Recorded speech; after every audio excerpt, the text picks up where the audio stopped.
quatrième et dernière partie de notre matinale de ce mardi matin. L'occasion de vous dire que si vous arrivez tous les jours à 8h30, comme ça que vous nous rejoignez, et que donc vous ratez l'invité de la rédaction, sachez qu'il est rediffusé tout au fil de la matinée sur notre antenne, notre invité de 8h15. Donc si vous voulez retrouver Nicolas Ravalec qui nous parlait à l'instant de Bob le lave-vaisselle et de son passage dans l'émission d'M6, eh bien n'hésitez pas, soit vous suivez l'antenne, soit vous allez retrouver le replay sur notre site internet tvvendée.fr. En attendant, eh bien aujourd'hui, on parle du mouvement national qui est prévu dans les écoles publiques jeudi. Un mouvement qui s'annonce très suivi. Les enseignants se mobilisent pour dénoncer la gestion de la crise sanitaire par l'éducation nationale ainsi que les derniers protocoles publiés.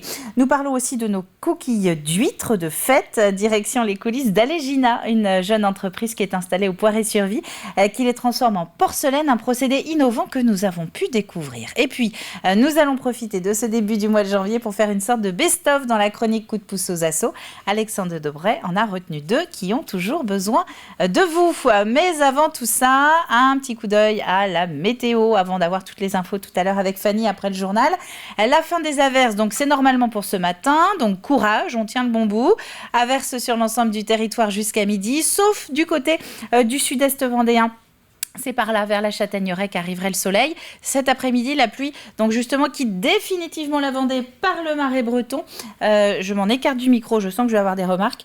Par le Marais breton, du coup, et il y aura du soleil couvert, certes, mais du soleil partout ailleurs et des températures qui sont toujours plutôt agréables. Du côté des marées, eh bien, c'est une mer agitée qui est annoncée pour ce mardi. Attention donc aux balades en front de mer. N'oubliez pas l'imperméable. 3 créneaux horaires à retenir en ce mardi, puisque la deuxième pleine mer du jour est juste après minuit, donc elle basculera sur la journée de demain. On en reparlera donc en ce mercredi matin. Et on termine avec notre carte des marchés alimentaires. Ces jours de grand marché, place du Sénéchal dans le centre-bourg des Lucs sur Boulogne. L'occasion de saluer toutes les Lucoises ou les Lucois qui nous regardent. C'est le deuxième mardi matin de chaque mois donc. Et vous y trouvez de l'alimentaire évidemment, mais aussi des chaussures ou encore des vêtements. Voilà pour les infos pratiques de ce mardi matin. Il me reste à souhaiter pour la dernière fois de ce matin une bonne fête aux Paulines. Et on passe au journal.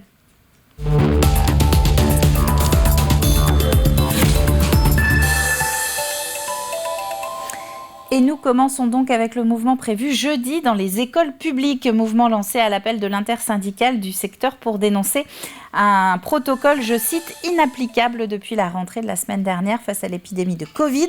La FCPE, la Fédération des parents d'élèves, a rejoint le mouvement. Elle appelle à une journée blanche. Les enseignants demandent notamment l'installation des fameux capteurs de CO2 annoncés il y a plusieurs mois, mais aussi du savon ou encore des masques et des autotests pour les enfants.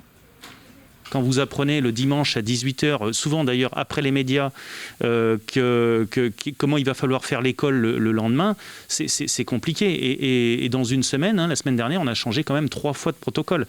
Donc c'est quelque chose qui devient inapplicable pour tout le monde. Donc les parents courent après des autotests, les enseignants accueillent des enfants au fil de la journée, au fil de la semaine. Enfin, tout ça devient ingérable. C'est vrai que ça peut toujours paraître absurde de faire grève en ce moment, mais il n'y a aucun échange, aucun dialogue. Donc comment montrer à notre ministre, à ce gouvernement que ça ne va pas? Tristement, on est obligé de passer par la grève, oui, tristement.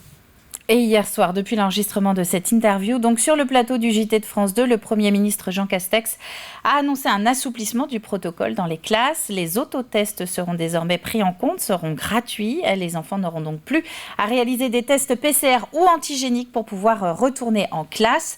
11 millions d'autotests doivent être ainsi livrés cette semaine dans les pharmacies.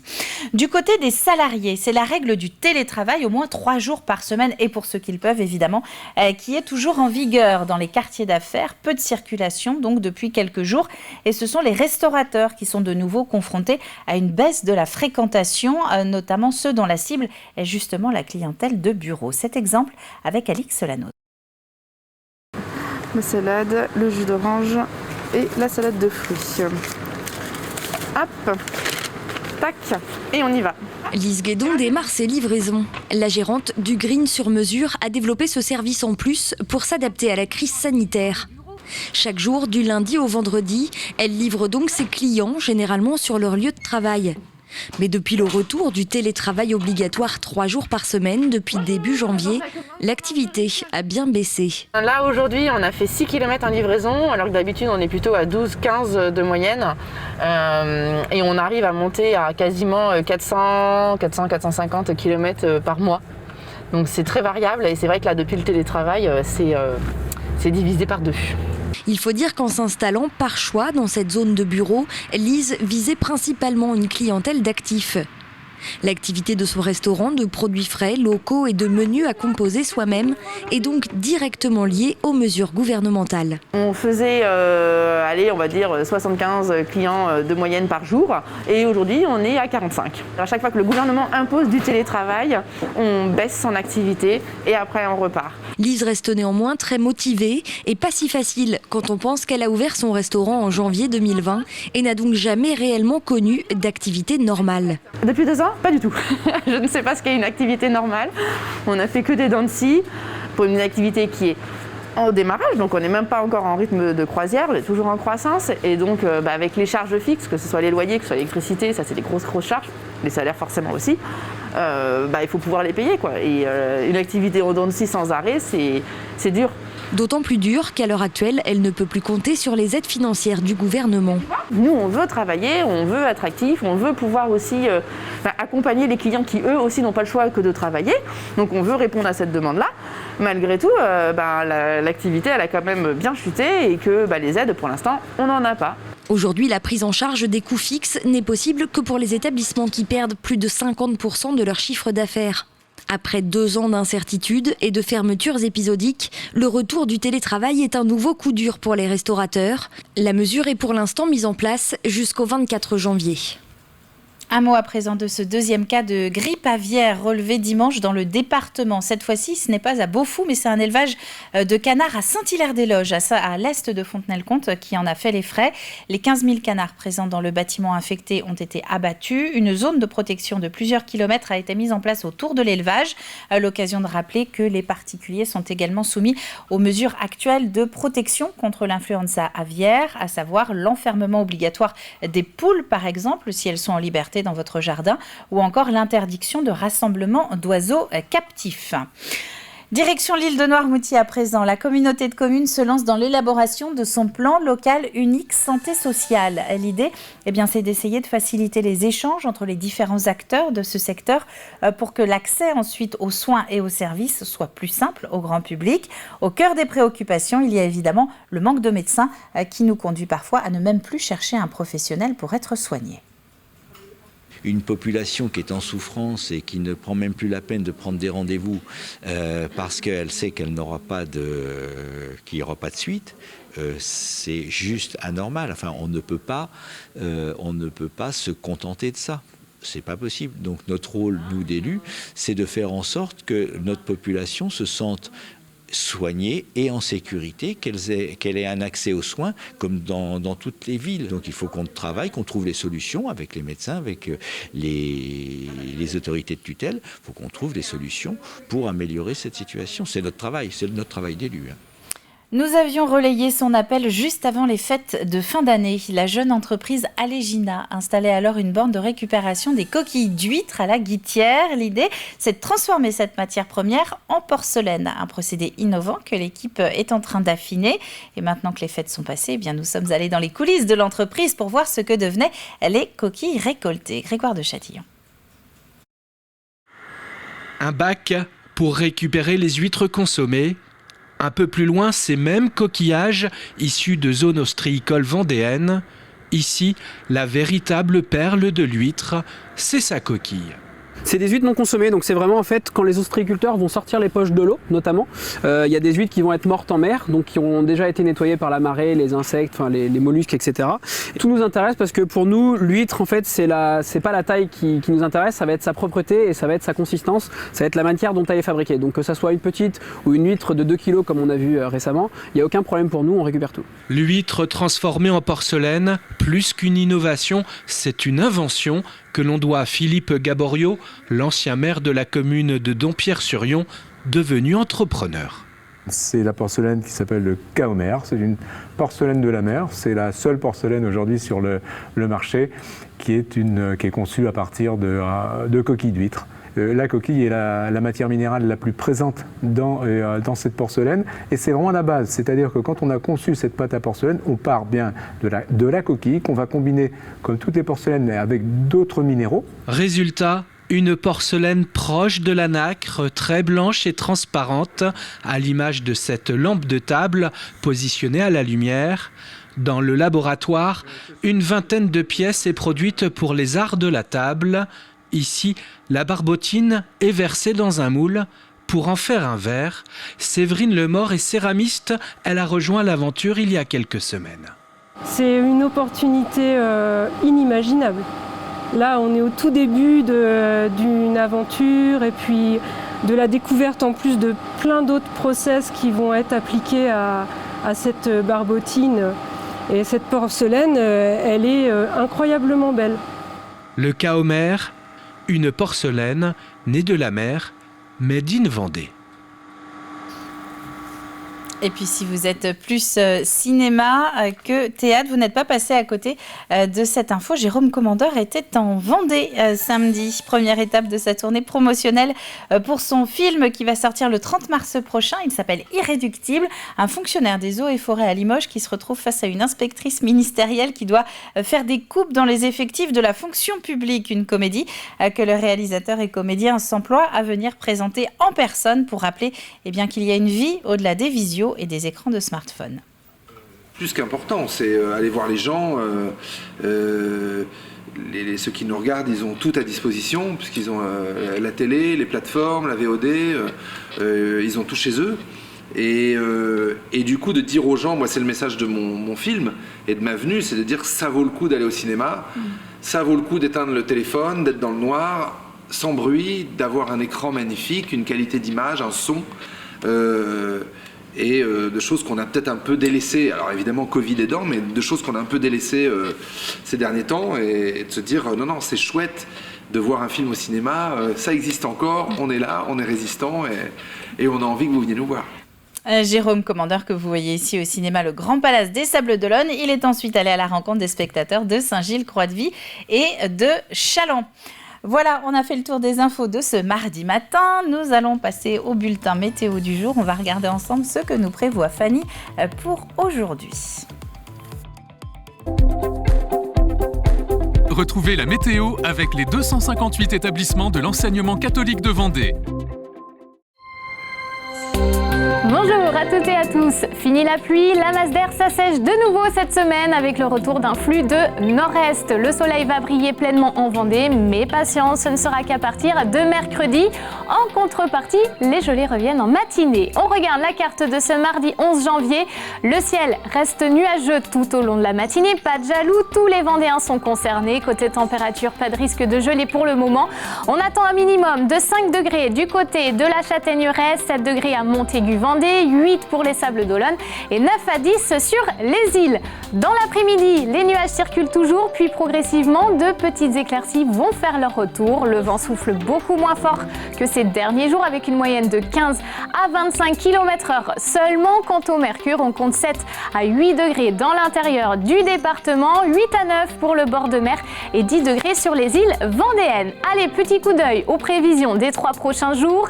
Mercredi, comme promis, petit à petit, les nuages laissent place à un ciel de plus en plus dégagé. Le soleil devient majoritaire en seconde partie de journée. Le vent toutefois s'annonce sensible et froid dans ce flux de nord-est. On compte 0 à 7 degrés au réveil, 6 à 9 au plus chaud. Jeudi, plein soleil sur la Vendée, matin comme après-midi. Pas un nuage à l'horizon, le vent se renforce avec des pointes à 55 km/h. Étant de secteur nord-est, la sensation de froid sera amplifiée. Le thermomètre affiche de 1 à 7 degrés. Vendredi, pas de changement, le soleil brille généreusement. Les gelées peuvent se généraliser dans les terres avec un mercure avoisinant les 0 degrés au réveil et compter 8 au meilleur de la journée. Retour à notre mardi 11 janvier, très belle fête à toutes les Paulines. La mer est agitée avec un coefficient de marée de 42, basse mer 17h48, pleine mer 11h46 et nous grappillons de nouveau 2 minutes de temps d'ensoleillement. Je vous souhaite à toutes et à tous de passer une merveilleuse semaine sur TV Vendée. Rendez-vous très vite pour un nouveau bulletin météo.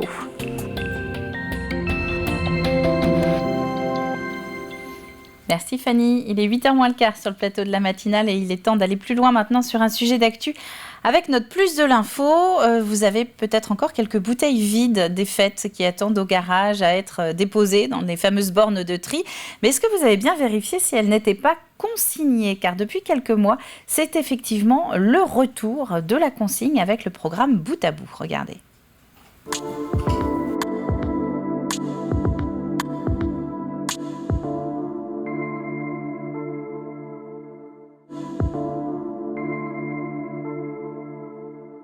Bout à Bout, c'est une structure qui a pour objectif de développer des filières de réemploi de contenants alimentaires en Pays de la Loire. Donc on a commencé par les bouteilles, ensuite les bocaux. On a impulsé de nouvelles filières pour les lunchbox et pour les fûts. Donc voilà, on a vocation à développer et opérer des filières de réemploi des contenants alimentaires. Le consommateur repère le pictogramme du réemploi sur la bouteille. Il la rapporte après usage dans le réseau de magasins partenaires et ensuite elles sont collectées, lavées et renvoyées à des producteurs locaux pour être réemployées dans la région. Tous les acteurs peuvent participer, que ce soit les producteurs, donc pour mettre sur le marché des produits réemployables et ensuite les récupérer, les magasins, tout type de magasins qui peuvent contribuer et devenir point de collecte de ces contenants, et les consommateurs bien sûr, qui sont le maillon clé de la chaîne pour rapporter ces contenants réemployés. Chaque année, environ 5 millions de tonnes de déchets d'emballage sont mis sur le marché. Et donc, la moitié de ce tonnage est constitué de verre. Alors certes, on peut recycler le verre, mais le recyclage demande de refondre les bouteilles à 1600 degrés pendant 24 heures. Ce qui demande du coup énormément d'énergie et ça représente une consommation de CO2 assez énorme, alors qu'on peut en local collecter et laver ces bouteilles pour les réemployer. Le réemploi par rapport au recyclage, c'est environ 76% d'énergie évitée, 33% d'eau aussi économisée et une réduction des émissions de CO2 de près de 90%. Il faut sensibiliser les consommateurs pour leur expliquer justement l'intérêt de réemployer les contenants plutôt que de les recycler. Donc toute la partie écologique, l'emploi local aussi que ça permet de développer et de maintenir. Et voilà, en général, les consommateurs sont assez sensibles à ces sujets-là, avec toute la mouvance du zéro déchet et la conscience aujourd'hui des consommateurs pour la protection de l'environnement. Il y a un retour de cette habitude qu'on avait il y a encore 30 ans. Donc il faut remettre en place avec des structures de récupération à réorganiser, un système de logistique à remettre en place. Donc il y a toute une filière à reconstruire. Mais voilà, les gens sont prêts, on sent que les consommateurs sont prêts à réadopter ce geste de réemploi.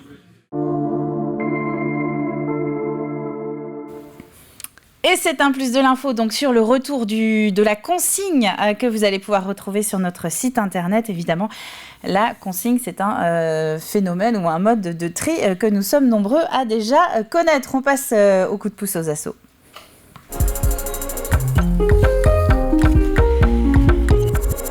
Et je vous le disais en début de partie tout à l'heure, on va profiter de ce mois de janvier pour relancer quelques appels d'associations qui ont besoin de vous. La matinale a commencé il y a 5 mois maintenant dans sa nouvelle formule et c'est déjà plus d'une vingtaine d'associations qui ont passé jusqu'à présent leur annonce de recrutement. En voici 2. Nous avons besoin que se renouvellent les 320 bénévoles que nous avons habituellement, mais nous savons fort bien que le virus a laissé des traces et que les gens sont fatigués, ont trouvé d'autres activités. Donc nous demandons à la population de Chantonnay et des grands alentours de venir nous rejoindre, de nous donner un petit coup de main, ne serait-ce qu'une heure, une journée, 4 jours, comme ils l'entendent, mais ils seront les bienvenus.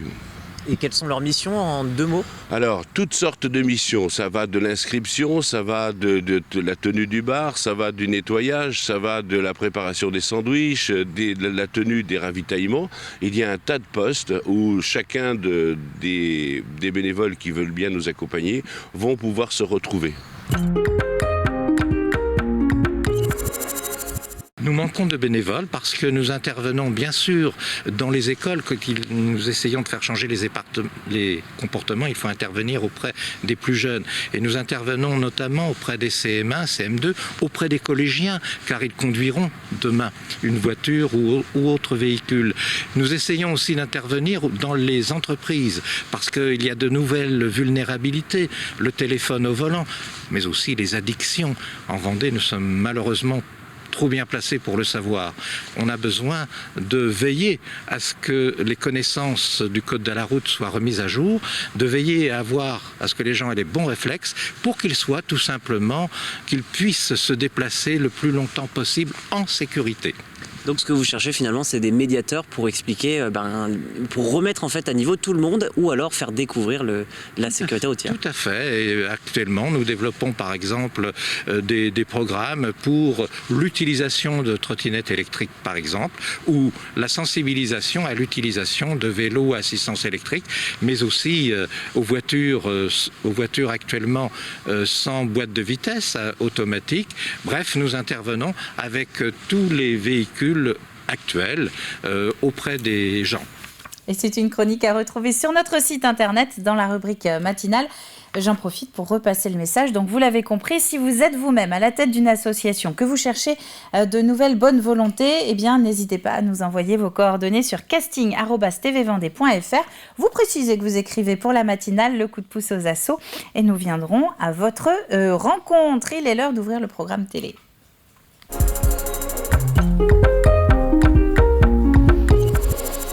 Et l'extrait du jour, ce mardi, c'est Backstage avec David Auvinet qui reçoit cette semaine un nouveau musicien. C'est un duo, plus exactement, Archideep, dont une partie de l'équipe est en plateau et nous arrive donc directement de l'île d'Oléron. Je pense que c'est je sais pas comment exprimer la chose, c'est un peu... Oui, c'est éclaté, mais en même temps, il y a une histoire globale, c'est-à-dire que c'est quand même sur un enfermement, sur une prise de position, enfin voilà, malgré moi, en fait, je me suis retrouvé à parler peut-être des choses qui sont comme le confinement, qui ont marqué, qui sont des choses inédites. Bien sûr. Et je pense que c'est quelque chose que j'avais besoin de sortir, donc un peu comme le dernier single, là, Isolation Breakdown, qui est vraiment sur cet esprit où on nous enferme, on a l'impression qu'on peut sortir, mais en fait, c'est juste ce qu'on nous dit de faire et ce qu'on peut faire, qu'on s'autorise à faire. Et enfin voilà, un peu basé sur comme dans Cube ou ce genre de film où c'est toujours la même pièce, les escape games, ce genre de huis clos toujours fermé en fait, où on a l'impression de pouvoir s'échapper, mais c'est pas le cas. L'album sort vendredi et tu vas nous jouer un extrait, Mr. Governance. Tout à fait.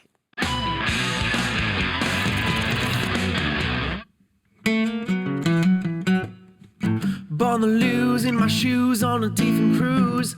Never been in one before. Born to lose in my shoes on a different cruise. Yeah. I gotta run, baby. I gotta get out before the break of dawn. They're on my feet, right behind me, right behind me. I can't feel down. They're on my feet, right behind me, right behind me. I can't feel down.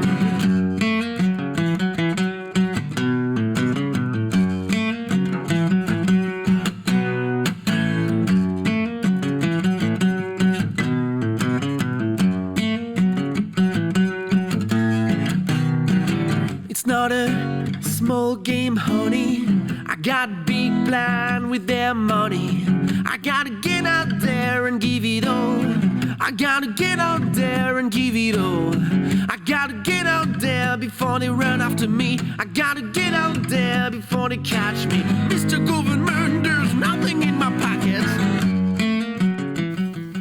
Et la suite du morceau, c'est dans Backstage avec Archideep, à retrouver en intégralité ce soir à 19h50. Avant de se quitter, on va rappeler un des principaux titres de cette matinale, ce mouvement de grève nationale annoncé pour jeudi dans les écoles. Tous les niveaux devraient être concernés, en tout cas dans le public. Les équipes enseignantes et encadrantes se mobilisent pour dénoncer de nouveaux protocoles sanitaires qu'ils qualifient d'ingérables depuis la rentrée.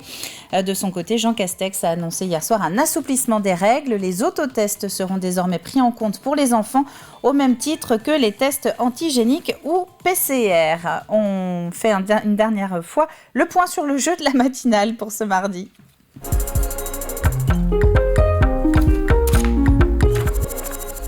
Père-Montlatin. Alors, la question de la semaine. Quel est le jour officiel de la galette des rois? À vous de nous le dire d'ici vendredi midi.